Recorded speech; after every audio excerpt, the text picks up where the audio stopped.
모르는 번호로 전화가 왔는데 갑자기 자녀가 큰 사고를 당했다거나 당장 돈을 보내야 한다는 말을 들으면 누구라도 당황할 수밖에 없습니다. 실제로 우리나라에서 발생하는 전화 사기 피해자의 상당수가 60대 이상 어르신들이고 하루에도 수많은 분들이 이런 전화 한 통에 평생 모은 돈을 잃고 있습니다. 하지만 걱정만 할 필요는 없습니다. 사기꾼들이 주로 쓰는 전화 수법과 그 대처법을 알면 피해를 충분히 막을 수 있습니다. 오늘은 실제로 어르신들이 가장 많이 당하는 전화 사기 수법들을 알려드리고 전화가 왔을 때 어떻게 행동해야 안전한지 구체적으로 알려드리겠습니다. 이 영상을 끝까지 보시면 이 전화는 반드시 끊어야 한다는 순간을 정확히 알게 될 겁니다. 특히 마지막에는 사기꾼들이 공통으로 쓰는 심리 전술까지 설명드릴 테니 절대 놓치지 마시길 바랍니다.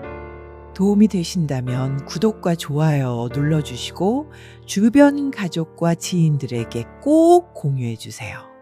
작은 주의가 큰 피해를 막습니다. 실제로 어르신들이 가장 많이 당하는 사기 중 하나는 가짜 가족사고 전화를 이용한 수법입니다. 보통은 아들이 교통사고를 냈다거나 딸이 사고로 병원에 있다는 식으로 시작합니다. 갑자기 다급한 목소리로 자녀 이름을 부르며 울먹이는 경우도 많습니다. 당황한 부모 마음은 제대로 확인할 겨를도 없이 사기꾼의 요구에 끌려가기 쉽습니다. 이때 사기꾼은 병원비나 합의금이 급하다며 돈을 송금하라고 유도합니다. 실제 사례 중에는 자녀 이름을 인터넷에서 미리 알아내어 엄마, 나야? 라고 부르는 경우도 있었습니다. 하지만 이런 경우 무조건 일단은 직접 자녀 본인에게 전화를 걸어 확인해야 합니다. 사기꾼은 통화가 안 된다, 급하다 라고 하며 막으려 하지만 조금만 냉정을 찾으면 쉽게 확인할 수 있습니다. 중요한 점은 목소리에 속지 말고 반드시 본인 확인을 하는 습관입니다. 만약 자녀에게 바로 연락이 닿지 않는다면 다른 가족이나 지인에게 상황을 알려 확인을 요청하는 것도 좋은 방법입니다. 한순간 당황한 마음이 가장 큰 틈이라는 사실을 꼭 기억해야 합니다. 또 다른 대표적인 수법은 경찰이나 검찰을 사칭하는 전화입니다. 흔히 검찰청 조사관입니다. 금융범죄에 연루되었습니다. 라는 말로 시작합니다. 처음 듣는 순간 아무 잘못이 없어도 괜히 두려움이 생기기 마련입니다. 특히 계좌가 범죄에 이용되었으니 돈을 안전하게 옮겨야 한다는 말에 넘어가는 경우가 많습니다. 실제 경찰과 검찰은 절대 전화로 돈을 요구하거나 계좌를 알려달라고 하지 않습니다.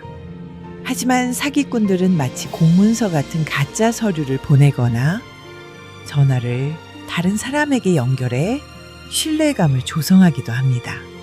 만약 이런 전화를 받으셨다면 당황하지 말고 반드시 전화를 끊으신 후 실제 검찰청이나 경찰청 공식 번호로 다시 걸어 확인해야 합니다. 두려움은 사기꾼의 가장 큰 무기입니다. 두려움에 휘둘리지 않고 직접 확인하는 습관이야말로 최고의 예방책입니다. 최근에는 대출을 빙자한 전화 사기도 크게 늘고 있습니다. 특히 노년층을 대상으로 신용 등급을 올려주겠다거나 저금리 대출이 가능하다며 접근합니다. 사기꾼은 먼저 소액을 입금해 신뢰를 쌓은 후 더 큰 금액을 요구하는 경우가 많습니다. 혹은 대출을 받으려면 기존 대출을 갚아야 한다며 돈을 보내도록 유도하기도 합니다. 이 과정에서 어르신들이 가장 많이 속는 이유는 내가 대출을 받지 않으면 불이익을 당할 수 있다는 두려움 때문입니다. 하지만 합법적인 금융기관은 절대로 전화를 통해 이런 요구를 하지 않습니다. 또한 정식은행이나 저축은행은 본인 직접 방문과 신분 확인 절차를 거치지 않고 대출을 진행하지 않습니다. 따라서 전화로 대출을 권유한다면 무조건 의심해야 합니다. 혹시라도 돈이 급해도 반드시 가까운 은행 창구에서 직접 상담하는 것이 안전합니다. 노년층을 자주 노리는 또 다른 수법은 건강과 관련된 사기입니다. 무료 건강검진, 효과가 확실한 건강보조제, 만병통치약이라는 말로 접근하는 경우가 많습니다. 특히 고혈압, 당뇨 같은 만성질환을 앓고 계신 분들이 쉽게 유혹에 넘어갑니다. 무료로 건강검진을 해준다며 개인정보를 빼가거나 값비싼 건강식품을 강매하는 경우가 많습니다. 이런 상품은 실제 효과가 없거나 오히려 건강에 해로울 수도 있습니다. 중요한 점은 건강은 의사나 약사 등 전문가의 진단과 처방으로 지켜야 한다는 사실입니다. 전화나 방문 판매로 권하는 물품은 일단 의심하는 것이 안전합니다. 건강을 챙긴다는 명목으로 오히려 피해를 보는 사례가 많기 때문에 이런 경우는 반드시 가족과 상의하거나 전문가의 의견을 확인한 후 결정해야 합니다. 요즘은 투자 사기도 끊이지 않습니다. 특히 안전하게 수익을 보장한다는 말은 100% 사기라고 봐야 합니다. 주식, 부동산, 코인 등 화려한 단어들을 내세우지만 결국 목적은 돈을 빼앗는 것입니다. 사기꾼은 고수익을 미끼로 투자자를 끌어들인 후 처음엔 소액 이익을 주고 신뢰를 쌓습니다. 그러다 점점 더 큰 돈을 유도하고 결국 연락이 두절되는 방식입니다. 노년층의 경우 평생 모은 돈을 단번에 잃는 사례가 많습니다. 절대로 전화나 문자, 카톡으로 오는 투자 제안은 믿어서는 안 됩니다. 만약 관심이 생긴다면 반드시 공인된 금융기관이나 전문가의 자문을 거쳐야 합니다. 수익이 높을수록 위험도 크다는 기본 원리를 잊지 않는 것이 최선의 방어입니다. 또 다른 흔한 사기는 통신요금이나 세금 환급을 빌미로 하는 수법입니다. 요금을 많이 냈으니 환급을 해준다, 세금을 돌려준다는 식의 전화가 걸려옵니다. 이때 계좌번호나 카드 정보를 요구하는데 바로 그 순간 개인정보를 빼앗기게 됩니다. 정식 환급은 절대 전화로 이루어지지 않습니다. 반드시 은행이나 세무서 등 공식 기관을 통해 진행됩니다. 따라서 환급이나 혜택을 준다는 전화를 받으면 무조건 끊고 해당 기관에 직접 문의해야 합니다. 작은 욕심이 큰 피해로 이어질 수 있음을 명심해야 합니다. 택배나 금융앱 설치를 유도하는 사기도 많습니다. 택배가 반송되었다, 송장 번호를 확인하라며 문자를 보내고 링크를 누르게 만드는 방식입니다. 이 링크를 누르는 순간 휴대폰에 악성 프로그램이 깔리고 금융 정보가 탈취됩니다. 또한 보안 프로그램을 깔아야 한다며 가짜 앱을 설치하게 만드는 경우도 있습니다. 안전을 위해서는 문자 속 링크를 절대 누르지 않는 습관이 필요합니다. 택배가 의심되면 직접 해당 택배사 고객센터로 문의하는 것이 안전합니다. 그리고 스마트폰에는 꼭 공식 앱스토어에서만 프로그램을 설치해야 합니다. 여기까지 살펴본 여러 가지 사례에는 공통점이 있습니다. 사기꾼들은 피해자가 이성적으로 생각할 틈을 주지 않고 두려움이나 조급함을 조장합니다.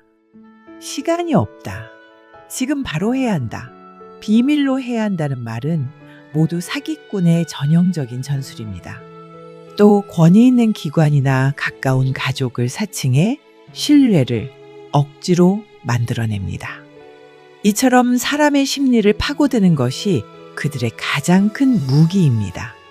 그렇기 때문에 우리는 항상 마음을 차분히 하고 의심되는 순간 무조건 확인하는 습관을 가져야 합니다. 상대가 아무리 다급하게 몰아세워도 한 발 물러서서 생각하는 것이 피해를 막는 열쇠입니다. 오늘 말씀드린 내용을 정리하면 노년층에서 가장 많이 당하는 전화 사기는 크게 8가지로 나눌 수 있습니다. 가족 사고를 가장한 전화, 검찰, 경찰 사칭, 대출 빙자, 건강 관련 사기, 투자 유혹, 요금 환급, 택배 문자, 금융앱 설치 유도 등이었습니다. 이 모든 사기의 공통점은 상대를 당황하게 만들어 냉정을 잃게 한다는 점입니다. 그래서 예방의 첫걸음은 항상 의심하는 습관을 갖는 것입니다. 가장 쉽게 실천할 수 있는 방법은 낯선 번호에서 걸려온 전화는 바로 받지 않고 가족이나 지인과 먼저 상의하는 것입니다. 또 의심될 땐 반드시 해당 기관의 공식 번호로 직접 확인해야 합니다.